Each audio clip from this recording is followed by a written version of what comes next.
నమస్కారం గురుగారు. నమస్కారం మా ప్రవళిక. గురుగారు, గుడికి వెళ్ళేటప్పుడు అందరు చెప్పులు బయట ఇప్పేసి వెళ్తారు.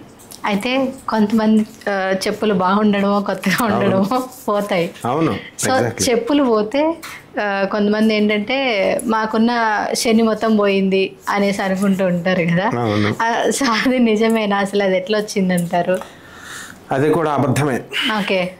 ఎందుకనంటే గుడికి వెళ్ళడం జనం మంచి చెప్పులు వేసుకెళ్తారు. వీళ్ళు అక్కడ స్టాండ్ ఉంటుంది కదా, డిసిప్లిన్ గా అందులో పెట్టచ్చు కదా, పెట్టరు.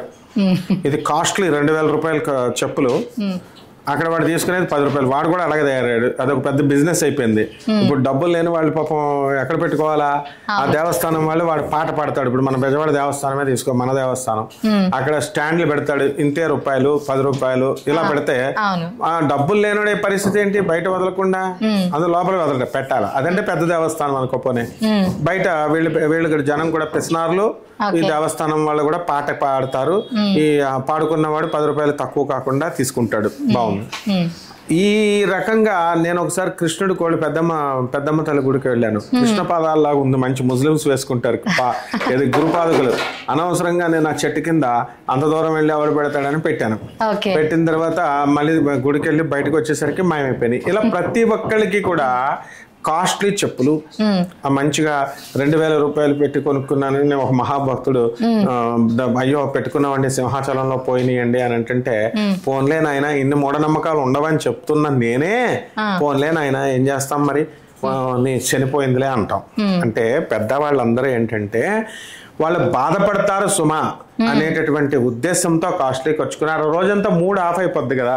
దేవాలయంకి వెళ్ళాము, చెప్పులు పోయినాయి, అనవసరంగా దేవుడి దగ్గర పోయాను చెప్పులు పోయాయి. అది దేవుడు దొబ్బేసినట్టు, దేవుడికి ఏదో లైబిలిటీ ఉన్నట్టు.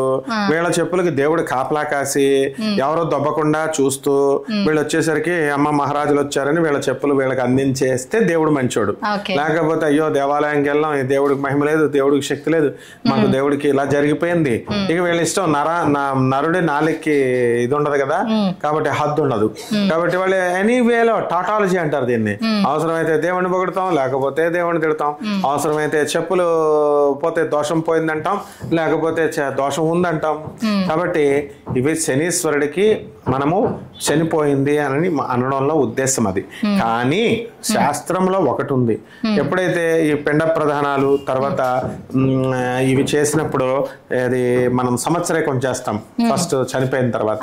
అప్పుడు ఏం చేస్తారంటే బ్రాహ్మడికి ఒక చేట, గొడుగు, అంటే చనిపోయిన 11వ రోజున మనం చేసే క్రియలో చెప్పులు ఇస్తాం. ఇవి ఎందుకు ఇస్తామంటే ఛత్రము, చెప్పులు ఇవన్నీ కూడా ఎందుకు ఇస్తామా? అది కూడా మాదిగ తోలు ఉన్నటువంటి చెప్పు, అంటే గేదె తోలుతోనో దేంతో చేయబడిన చెప్పు. ఇప్పుడు అవన్నీ ఎవరు చేయట్లా, మార్కెట్ లో కొంటున్నారు చెప్పులు, ఒకటి ఇచ్చేస్తున్నారు అనమాట. సో లెదర్ తో తయారు చేసినటువంటిది అది శనికి, గేదె అనేటటువంటిది శని అధిపతి. అందుకని చర్మముకి అధిపతి శని. కాబట్టి ఆ శని దోషము నవగ్రహాలకి నవధాన్యాలు ఇస్తాం. అక్కడ నవాది వాసాలు అన్ని, ఇప్పుడు ముత్యాల దానం, బంగారు దానం, సువర్ణ దానం, గోదానం, భూదానం, ఏ దానం కావాల్సి ఆ దానం ఇస్తాం మనం. ఎందుకని చనిపోయినటువంటి ఆ జీవుడు ముందుకు వెళ్ళాలి. కాబట్టి ఆ 11 రోజుల క్రియలో ఈ దానాలన్నీ చేస్తున్నట్టుగా చేసుకుంటారు. కాబట్టి అక్కడ ఈ చెప్పుల దానం వస్తుంది. ఆ చెప్పులు శనికి అధిపతి కాబట్టి, చర్మానికి అధిపతి కాబట్టి ఆ ఛత్రాన్ని, ఈ యొక్క చెప్పుల్ని శని దోషం పోతుంది అన్న ఉద్దేశంతో అక్కడ ఇస్తారు. అది తీసుకొచ్చి ఇక్కడ లింక్ పెట్టి వీళ్ళు ఏం చేస్తారంటే చెప్పులు పోతే నీ అజాగ్రత్త, దానికి పోతే శని దోషం ఏమీ పోదు పోదు పోదు, అది నీదే పిసినర్తనం, నీ లోభత్వ కారణంగా చెప్పులు పోయినాయి. అక్కడ చెప్పులు లోపల పెట్టుకోవాల్సినటువంటి డిసిప్లినే గాడ్. అందువల్ల నువ్వు వెళ్ళేదేమో దేవుడి దగ్గరికి, నువ్వేమో చేసేదేమో ఇండిసిప్లిన్ గా ఉంటున్నావు.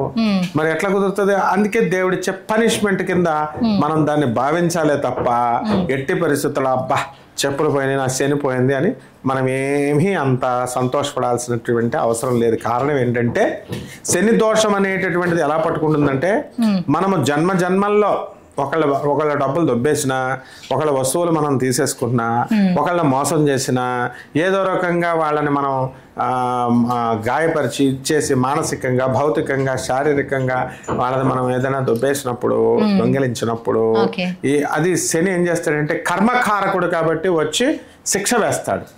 ఆ శిక్ష వేసేటప్పుడు మనం మన ప్రవర్తన మార్చుకోవాలా, మన కర్మను మార్చుకోవాలా, మంచి కర్మలు చేయాలి తప్ప ఈ చెప్పుల దానాలు, ఈ నువ్వుల దానాలు అంత సింపుల్ గా శని దోషాలు పోవు అనమాట.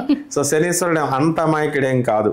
కాబట్టి ఎట్టి పరిస్థితుల్లో ఈ చెప్పులకు పోతే మనం బాధపడాల్సినటువంటి అవసరం లేదు. నోరు మూసుకొని మనం కొత్త చెప్పులు కొనుక్కోవడమే ఉత్తమం. నెక్స్ట్ టైం నుంచి డిసిప్లిన్ నేర్చుకొని చెప్పులు అలాట్ చేసినటువంటి ప్లేస్లో పెట్టడమే అదే కరెక్ట్ అయిన పద్ధతి అమ్మ. అంతేగాని ఈ చెప్పులు పోతే శని మాత్రం ఏమీ పోడు.